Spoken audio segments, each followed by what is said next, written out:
कितने लोग मारे गए, कितने लोगों ने खो दिया बिल्कुल, कितने लोग स्कूल से बाहर चले गए। जब आपके 2 साल स्कूल बंद हैं तो फिर आप कितनी तरह से आपको आप कुछ भी दिखा लें सरकार के, हाँ जी हमारे आंकड़े सही हुए हैं, पर वो आपको नहीं मिलता है जो आपको मिलना चाहिए, और लर्निंग लॉस कह दिया जाता है जबकि आपका हक का वो एक लॉस है। उस समय सरकार की हेल्प क्या होगी नहीं है पता, क्योंकि सरकारी हॉस्पिटल में जो भी प्राइवेट हॉस्पिटल हो या सरकारी हॉस्पिटल में जितने लोग गए वो दुखी होकर आते थे।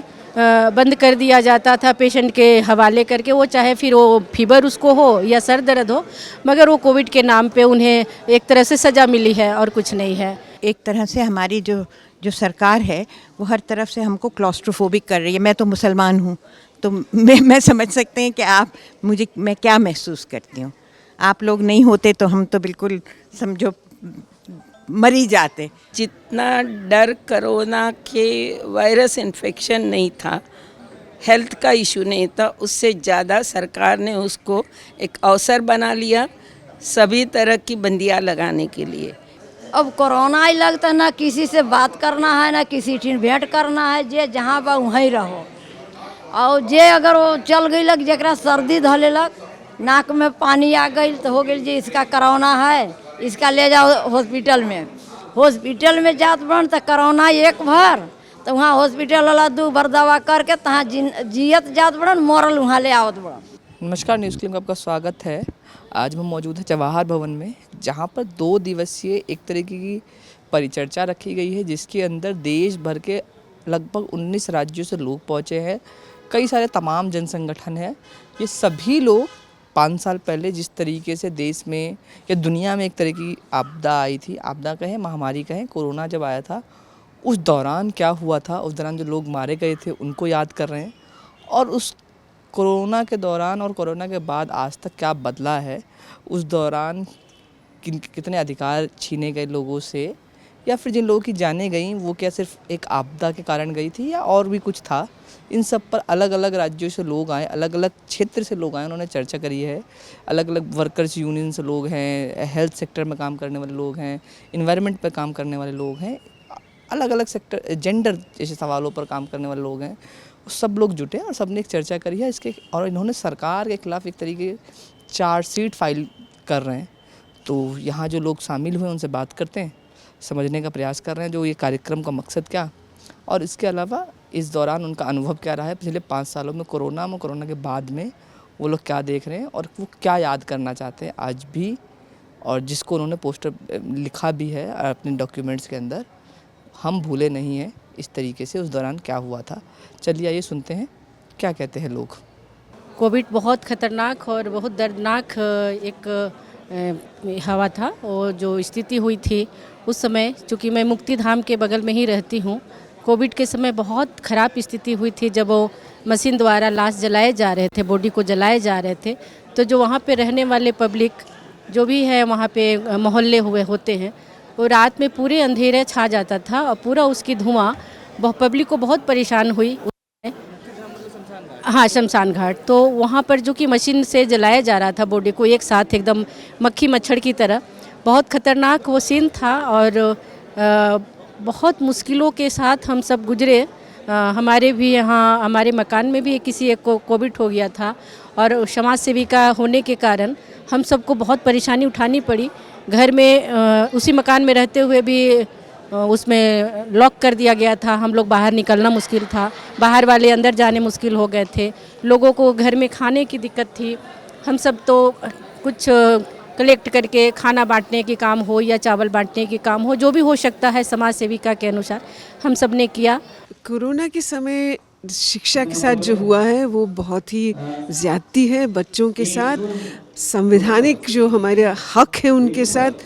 और हमने पूरी तरह से ये सोच लिया, हमने मतलब सरकार ने, कि एक बिल्कुल केंद्रीकरण हम कर सकते हैं शिक्षा का, जिसमें स्टेट्स भी कुछ ना कर सकें। तो जबकि संविधान कहता है राज्यों को कि आपको ये एक समवर्ती सूची में है शिक्षा, राज्य की जिम्मेदारी है कि वो शिक्षा पे काम करे, मगर अब सेंटर पूरी तरह से ऊपर से तय कर रहा है। यहाँ तक कि चाहे वो NEP है जो नेशनल एजुकेशन पॉलिसी है, या जो करिकुलम फ्रेमवर्क बनाया है, उसको इस तरह से बनाएं जैसे कि आपको लागू ही करना है।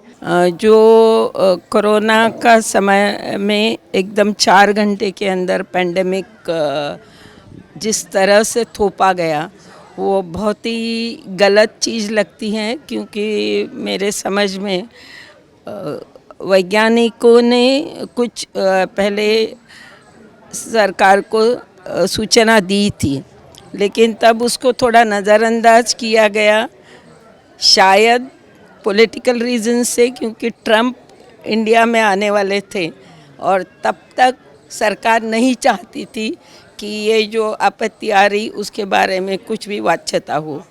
ये मुझे लगता कि सरकार के तरफ से ये एकदम क्रिमिनल डिसीजन था, जिसके कारण जिस प्रकार से थोड़े सूचना के सह थोड़ी बंदी धीरे धीरे लगाते हुए लॉकडाउन करना, जिस हद तक ज़रूरी उतना ही करना, ये सब सोच विचार नहीं किया गया। इसका बहुत बुरा असर लोगों पे हुआ। कोविड काल के दरमियान बेरोज़गार हो गए थे काफ़ी बड़ी संख्या में। जितने भी लोग विकलांग लोग थे जिनके पास नौकरी थी, सामग्री थी, इनके छोटे मोटे धंधे थे या हॉकिंग करते थे, इस किस्म की अनऑर्गेनाइज सेक्टर में जो काम करते थे, उन तमाम लोगों की रोज़गार चली गई थी। विकल्प सरकार ने जो एसग्रेशिया का अनाउंस किया 1000 रुपया, वो केवल 3.8% of disable population identified with 2011 census, केवल उसी के लोगों को दिया गया 1000 रुपया। बाकी जो कह रहे थे कि हम हज़ार रुपये से विकलांगों को दे रहे हैं, वो हकीकत गलत है। उस किस्म का कोई प्रावधान उसने किया नहीं। जिन ताकतों की वजह से या जिन शासन की वजह से हमें हमारे ऊपर ये जो कान कटा है, कहीं ना कहीं ये सामने लाना पड़ेगा, कहीं ना कहीं खुल के बोलने का हिम्मत भी लेना पड़ेगा। काफ़ी बार हमें लगता है कि नहीं, कोविड तो ऐसे ही था कि यार देखो कोई भी देश को प्रिपेयर करने का टाइम नहीं था, जो हुआ सो हुआ, हमें तो आगे बढ़ना चाहिए, इसमें सरकार का क्या दोष है। लेकिन जो बयान 2 दिन से सुनने में आ रहा है उसमें तो बहुत साफ है मामला कि आपदा में अवसर जो आप बोलते हैं, आपदा किसी के लिए था, लोगों के लिए था, अवसर सरकार के लिए था।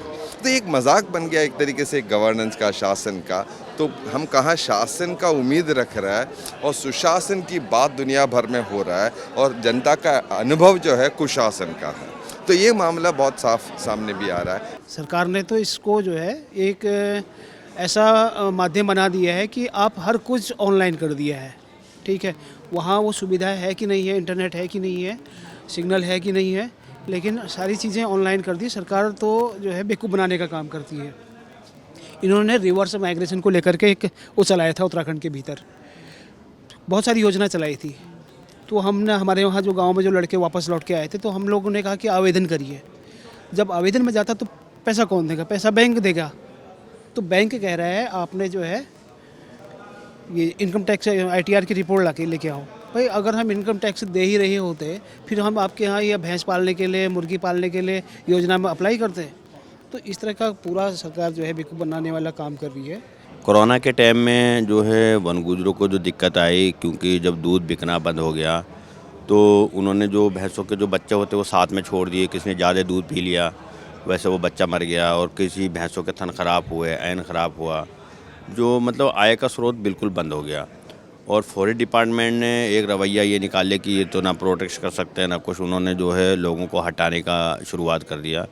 जो क्योंकि वन गुजर तो वन में ही हमेशा से वो मुग़ल काल से, ब्रिटिश काल से रहता हुआ आ रहा है, वो उनको हटाने का उन्होंने काम किया। कोविड जैसा एक महामारी का इस्तेमाल किया गया था क्या, और बुरे तरीके से नीतियां चलाने के लिए, और व्यवस्थापित तरीके से निजीकरण को चलाने के लिए, और बुरे तरीके से कॉन्ट्रैक्चुअल लाइसेंसिंग को चलाने के लिए, वर्कर्स राइट को छीनने के लिए 44 कानून जो देश भर में मजदूरों के लेके था, उसको 4 लेबर कोड में आपने बदल डाला है। तो ये तमाम चीज़ें, तो ये जो आपदा में अवसर किसको हुआ है, सरकार ने इसको एक अवसर के रूप में लेके, अपॉर्चुनिटी के रूप में लेके जन विरोधी नीतियाँ निकालने का जो मामला चल रहा है। पहली बार हम आए हैं ऐसे जो कि हर चीज़ का रिश्ता देख रहे हैं। शिक्षा और स्वास्थ्य का क्या रिश्ता है, किस तरह हम आज भी बच्चों को बाहर कर रहे हैं या शिक्षा को उन्हीं के हाथ थोप रहे हैं जो कि उससे मुनाफा कमा सके। साफ रूप से कह रहे हैं, कॉरपोरेट्स को ला रहे हैं। अब आप चले जाइए कहीं भी, उसी तरह लोगों ने ये बात की है कि अब डॉक्टर्स की इसमें कोई रोल, मतलब जो पब्लिक हेल्थ में काम करने वाले हैं उनका स्थान नहीं है। कोई टॉप से आके कोई डॉक्टर कुछ तय कर ले, सरकार अपना लॉकडाउन भी तय कर लेती है, ये भी तय कर लेती है कब खोलना है, ये भी तय कर लेगी कि अब इंश्योरेंस करो, आपको सुविधा नहीं मिलेगी जो मिलनी चाहिए। तो इसके प्रति कैसे हम इस दौरान जो अनुभव हुआ है, जिससे लोग छटे हैं, बाहर हो गए हैं, हक खो दिए हैं, उसको अब वापस लाने के लिए क्या क्या किया जा सके। अगर चार्टर ऑफ डिमांड पेश की जाए सरकार को तो उसका कोई रिज़ल्ट तो होना चाहिए ना। तो इसलिए कुछ ग्राउंड वर्क करना है। इतनी सारे पॉइंट्स हुए हैं, उसमें उसके लिए कुछ एक्टिविज़म करना है। तो ये हिम्मत बंधानी चाहिए इनकी, और हम तो इनके साथ हैं।